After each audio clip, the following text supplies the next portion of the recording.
Are there any different type of vocabulary words in task 1 academic writing? Yes, certainly there are. See guys, task 1 academic writing the format ਆਪਾਂ already discuss ਕਰ ਚੁੱਕੇ ਹਾਂ in part 1 in previous video, and today in this video we are going to discuss few vocabulary words, means ਤੁਹਾਨੂੰ ਕਿਸ ਤਰ੍ਹਾਂ ਦੀ vocabulary, ਕਿਹੜੀ vocabulary and ਕਿਵੇਂ ਦੀ vocabulary use ਕਰਨੀ ਚਾਹੀਦੀ ਹੈ when it comes to academic task 1. So hello everyone, this is Parneet. I hope you all are doing good. See, task 1 academic ਦੇ ਵਿੱਚ ਸਾਨੂੰ ਇਸ ਤਰ੍ਹਾਂ ਦੀਆਂ ਚੀਜ਼ਾਂ ਯੂਜ਼ ਕਰਨੀਆਂ ਪੈਂਦੀਆਂ ਨੇ, ਲਾਈਕ ਸਾਨੂੰ ਜਾਂ ਤਾਂ ਬਾਰ ਗ੍ਰਾਫ ਆਉਂਦਾ ਹੈ, ਪਾਈ ਚਾਰਟ ਆਉਂਦਾ ਹੈ, ਲਾਈਨ ਗ੍ਰਾਫ ਆਉਂਦਾ ਹੈ, ਜਾਂ ਫਿਰ ਕੋਈ ਮੈਪ ਆ ਗਿਆ ਹੈ ਨਾ, ਉਸਨੂੰ ਲੇਬਲ ਕਰਨਾ ਹੈ, ਡਾਇਗਰਾਮਸ ਆ ਗਈਆਂ. ਵੈਨ ਵੀ ਗੈਟ ਗ੍ਰਾਫਸ ਹੈ ਨਾ, ਸਾਨੂੰ ਬਾਰ ਗ੍ਰਾਫ ਆਇਆ, ਲਾਈਨ ਗ੍ਰਾਫ ਆਇਆ, ਜਾਂ ਕਿਸੇ ਦਾ ਕੰਬੀਨੇਸ਼ਨ ਆਇਆ, ਪਾਈ ਚਾਰਟ ਆਇਆ, ਉਦੋਂ ਕੀ ਹੁੰਦਾ ਹੈ, ਇਨਕਰੀਜ਼ਿੰਗ ਡਿਕਰੀਜ਼ਿੰਗ ਫਲਕਚੁਏਟਿੰਗ ਟ੍ਰੈਂਡ ਸ਼ੋ ਹੁੰਦੇ ਨੇ, ਹੈ ਨਾ. ਕੋਈ ਚੀਜ਼ ਵੱਧਦੀ ਹੈ, ਕੋਈ ਚੀਜ਼ ਘਟਦੀ ਹੈ, ਕੋਈ ਚੀਜ਼ ਵੱਧ ਗਈ ਘਟ ਗਈ, ਇੱਕਦਮ ਇਸ ਤਰ੍ਹਾਂ ਹੁੰਦਾ ਹੈ, ਜਾਂ ਫਿਰ ਇੱਕਦਮ ਇਨਕਰੀਜ਼ ਹੁੰਦੀ ਹੈ, ਇੱਕਦਮ ਡਿਕਰੀਜ਼ ਹੁੰਦੀ ਹੈ. So at that particular time what type of vocabulary words should we use, ਤਾਂ ਉਸ ਟਾਈਮ ਤੇ ਤੁਸੀਂ ਯੂਜ਼ ਕਰਨਾ ਹੈ ਹਮੇਸ਼ਾ ਮੇਨ ਵਰਬ ਦੇ ਨਾਲ ਐਡਵਰਬਸ ਦਾ ਯੂਜ਼ ਕਰਨਾ ਹੈ. ਠੀਕ ਹੈ, ਕੋਈ ਵੀ ਮੇਨ ਵਰਬ ਤੁਹਾਡੀ ਹੋਏਗੀ, ਠੀਕ ਹੈ, ਮੀਨਸ ਉਹ ਗਰੋ ਹੋ ਰਿਹਾ ਹੈ, ਲਾਈਕ ਉਹ ਇਨਕਰੀਜ਼ ਹੋ ਰਿਹਾ ਹੈ, ਉਹ ਡਿਕਰੀਜ਼ ਹੋ ਰਿਹਾ ਹੈ, ਉਹਦੇ ਨਾਲ ਤੁਸੀਂ ਐਡਵਰਬਸ ਯੂਜ਼ ਕਰੋ. ਐਡਵਰਬਸ ਕਿਹੜੇ ਹੁੰਦੇ ਨੇ, ly ਵਾਲੀਆਂ ਚੀਜ਼ਾਂ ਜਿਹੜੀਆਂ ਹੁੰਦੀਆਂ ਨੇ ਵਰਡਸ, ਉਹ ਐਡਵਰਬਸ ਹੁੰਦੇ ਨੇ. Believe me guys, when you will use this combination main verb plus adverbs, your score will definitely increase. ਤੁਹਾਨੂੰ ਇੱਕ ਹਾਈ ਬੈਂਡ ਸਕੋਰ, ਜ਼ਿਆਦਾ ਨਹੀਂ ਤਾਂ 0.5 ਦਾ ਤਾਂ ਤੁਹਾਨੂੰ ਇਨਕਰੀਜ਼ ਹੋਏਗਾ ਹੀ ਹੋਏਗਾ. And we all know, last video 'ਚ ਆਪਾਂ ਡਿਸਕਸ ਕੀਤਾ ਸੀ, task 1 is just of 3 bands and 3 ਦੇ ਵਿੱਚੋਂ 3 ਲੈਣਾ ਕੋਈ ਵੀ ਔਖਾ ਕੰਮ ਨਹੀਂ ਆ. It's not a rocket science. Fine. ਹੁਣ ਦੇਖੋ, ਸਪੋਜ਼ ਮੇਨ ਵਰਬਸ ਆਪਣੀਆਂ ਗਰੋ ਹੋ ਗਈਆਂ, ਇਨਕਰੀਜ਼ ਹੋ ਗਿਆ, ਰਾਈਜ਼ ਹੋ ਗਿਆ, ਡਿਕਰੀਜ਼ ਹੋ ਗਿਆ, ਹੈ ਨਾ. ਇਹਨਾਂ ਦੇ ਨਾਲ ਹੁਣ ਜਿਹੜੇ ਗ੍ਰਾਫਸ ਆਉਂਦੇ ਨੇ ਉਹਨਾਂ ਦੇ ਵਿੱਚ ਇਹ ਨਹੀਂ ਹੁੰਦਾ ਕਿ ਸਾਰੇ ਗ੍ਰਾਫ ਸੇਮ ਹੁੰਦੇ ਨੇ.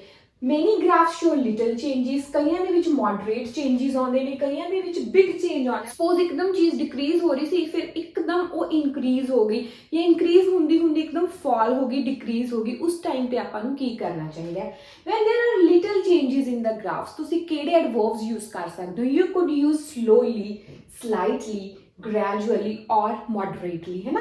ਲਾਈਕ ਗਰੋ ਦੇ ਨਾਲ ਤੁਸੀਂ slowly यूज ਕਰ ਸਕਦੇ ਹੋ, ਇਨਕਰੀਜ਼ ਹੋ ਰਿਹਾ ਸੀ ਉਹ slightly, ਉਹ ਇਨਕਰੀਜ਼ ਹੋਇਆ gradually, ਹੈ ਨਾ, ਡਿਕਰੀਜ਼ ਹੋਇਆ moderately, ਮਤਲਬ ਲਿਟਲ ਚੇਂਜਿਸ ਉਹਨੇ ਸ਼ੋ ਕੀਤੇ, ਹੌਲੀ ਹੌਲੀ ਜਾਂ ਉਹ ਇਨਕਰੀਜ਼ ਹੋਇਆ, ਹੌਲੀ ਹੌਲੀ ਜਾਂ ਫਿਰ ਉਹ ਡਿਕਰੀਜ਼ ਹੋਇਆ. Number 2 is for moderate. Moderate ਮਤਲਬ ਜਦੋਂ ਚੇਂਜਿਸ ਆਏ, ਡਿਕਰੀਜ਼ ਹੋ ਰਿਹਾ ਸੀ ਫਿਰ ਇਨਕਰੀਜ਼ ਹੋਇਆ, ਬਟ ਇੱਕਦਮ ਨਹੀਂ ਹੋਇਆ, ਮਤਲਬ ਇਨ ਬਿਟਵੀਨ ਜਿਹੜੀ ਚੀਜ਼ ਹੁੰਦੀ ਹੈ ਨਾ, ਇੱਕਦਮ ਇਨਕਰੀਜ਼ ਹੋਣ ਤੇ ਇੱਕਦਮ ਡਿਕਰੀਜ਼ ਹੋਣ ਦੇ ਇਨ ਬਿਟਵੀਨ ਜਿਹੜਾ ਹੁੰਦਾ ਉਹਨੂੰ ਆਪਾਂ ਮੋਡਰੇਟ ਦੇ ਵਿੱਚ ਕੰਸੀਡਰ ਕਰ ਸਕਦੇ ਹਾਂ. ਉੱਥੇ ਆਪਾਂ ਕਹਿ ਸਕਦੇ ਹਾਂ ਗਰੋ ਹੋ ਰਿਹਾ ਸੀ ਕੋਈ ਟ੍ਰੈਂਡ ਫਾਸਟਲੀ, ਹੈ ਨਾ, like the literacy rate of man grew fastly, ਇਸ ਤਰ੍ਹਾਂ ਆਪਾਂ ਯੂਜ਼ ਕਰ ਸਕਦੇ ਹਾਂ. ਕੁਇਕਲੀ, ਸਿਗਨੀਫੀਕੈਂਟਲੀ, ਰੈਪਿਡਲੀ ਯੂਜ਼ ਕਰ ਸਕਦੇ ਹਾਂ.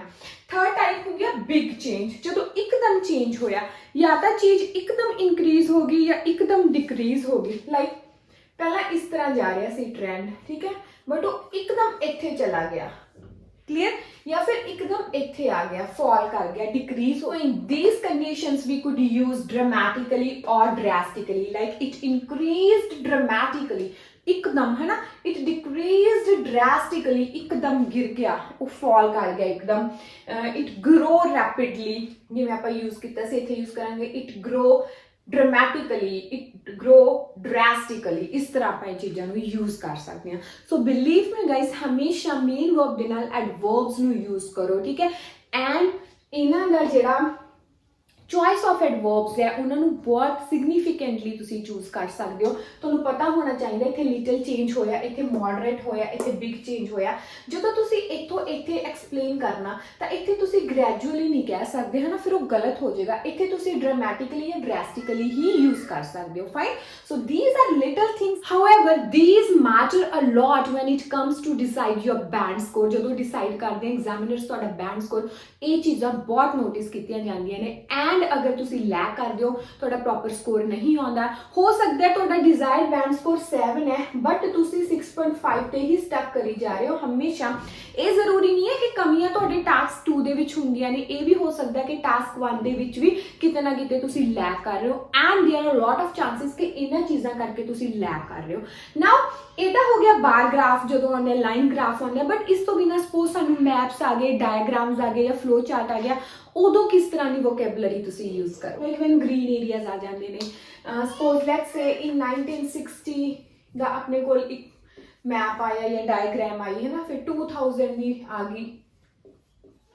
ਸਪੋਜ਼ ਇੱਥੇ ਪਹਿਲਾਂ ਗ੍ਰੀਨ ਏਰੀਆ ਹੁੰਦਾ ਸੀ, ਠੀਕ ਹੈ, ਫਿਰ ਉਹ ਗ੍ਰੀਨ ਏਰੀਆ ਉਹਨਾਂ ਨੇ ਥੋੜਾ ਜਿਹਾ ਹੋਰ ਲੰਬਾ ਕਰਤਾ ਫਰਦਰ ਈਅਰਸ ਦੇ ਵਿੱਚ, ਜਾਂ ਹੋ ਸਕਦਾ ਉਹਨਾਂ ਨੇ ਡਿਕਰੀਜ਼ ਕਰਤਾ, ਜਾਂ ਫਿਰ ਗ੍ਰੀਨ ਏਰੀਆ ਦੀ ਜਗ੍ਹਾ ਦੇ ਵਿੱਚ ਕੋਈ ਸੋਸਾਇਟੀ ਬਣ ਗਈ, ਗ੍ਰੀਨ ਏਰੀਆ ਕਿਤੇ ਹੋਰ ਸ਼ਿਫਟ ਕਰਤਾ। ਉਸ ਟਾਈਮ ਤੇ ਤੁਸੀਂ ਕੀ ਯੂਜ਼ ਕਰ ਸਕਦੇ ਹੋ, ਜਿਵੇਂ ਪਲਾਂਟਸ, ਟਰੀਜ਼, ਹੈ ਨਾ, ਕਲਟੀਵੇਟ ਹੋਏ, ਪਲਾਂਟਡ ਹੋਏ, ਗਰੋਨ ਹੋਏ, ਜਾਂ ਫਿਰ ਉਹ ਕਲੀਅਰ ਹੋ ਗਏ, ਜਾਂ ਸ਼ਿਫਟਡ ਵੀ ਤੁਸੀਂ ਯੂਜ਼ ਕਰ ਸਕਦੇ ਹੋ।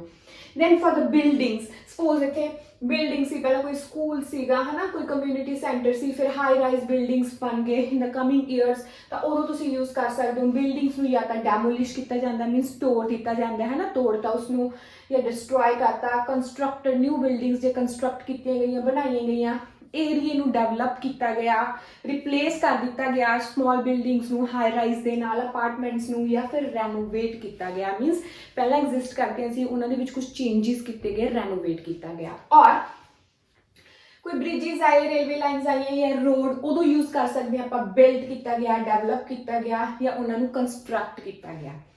Fourth is for the leisure activities. Leisure activities means कोई गार्डन सी, कोई पार्क सी, अम्यूजमेंट पार्क सी, लाइब्रेरी सी, उदों की यूज़ करांगे।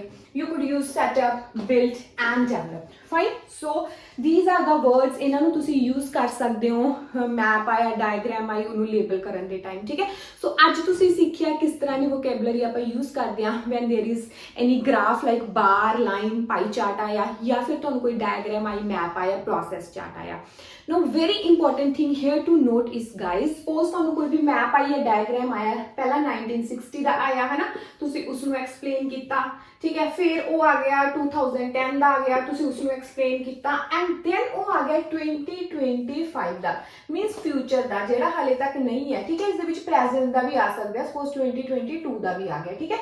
इन्हां नूं अकॉर्डिंगली आपां हुणी जिवें वोकैब डिस्कस कीती है उहदे नाल आपां एक्सप्लेन करदे रहांगे। However when there is any topic या कुछ भी डायग्राम आया, कोई भी चीज आई which is related to 2025 means future दे नाल जो भी related, then you will never use will be तुसी कदे भी नहीं यूज करना। तो फ्यूचर दी चीज़ां नूं जो हाले तक नहीं होईयां उन्हां नूं यूज करन दे लई तुसी की यूज करोगे, you could use is predicted और इज एक्सपेक्टेड तुसी यूज कर सकते हो। हुण ये क्यों यूज कर सकते हो, बिकॉज ਉਹ ਵਾਲੀਆਂ ਹਲੇ ਪ੍ਰੈਡਿਕਟਡ ਨੇ ਫਿਊਚਰ ਦੇ ਵਿੱਚ, ਆਪਾਂ ਨੂੰ ਸ਼ੋਰਟੀ ਨਹੀਂ ਹੈ। ਜਦੋਂ ਸ਼ੋਰਟੀ ਨਹੀਂ ਹੈ ਉਦੋਂ ਵਿਲ ਨਹੀਂ ਯੂਜ਼ ਕਰਦੇ, then you could use is predicted or is expected. So it's a very important point. It's the main blunder ਜਿਹੜੀ most of students commit ਕਰਦੇ ਨੇ, ਹੈ ਨਾ। ਇਹ ਚੀਜ਼ਾਂ ਤੁਸੀਂ ਨਹੀਂ ਕਰਨੀਆਂ, and there are 98% chances ਕਿ ਤੁਹਾਨੂੰ ਫਿਊਚਰ ਨਾਲ ਰਿਲੇਟਡ ਮੈਪ ਡਾਇਗਰਾਮ ਦੇ ਵਿੱਚ ਚੀਜ਼ਾਂ ਆਉਂਦੀਆਂ ਹੀ ਆਉਂਦੀਆਂ ਨੇ, ਤਾਂ ਉਹਨਾਂ ਨੂੰ ਕਿਵੇਂ ਲਿਖਣਾ, is predicted or is expected ਕਰਕੇ। Fine. So that's all for today's video. I hope the vocabulary of task 1 academic writing is clear to you guys. However, if you have any doubts or queries, do write me in the comment section. And yes guys, if you find the video helpful and useful, please subscribe to my channel and hit the like button. Thank you so much. Bye bye. Take care.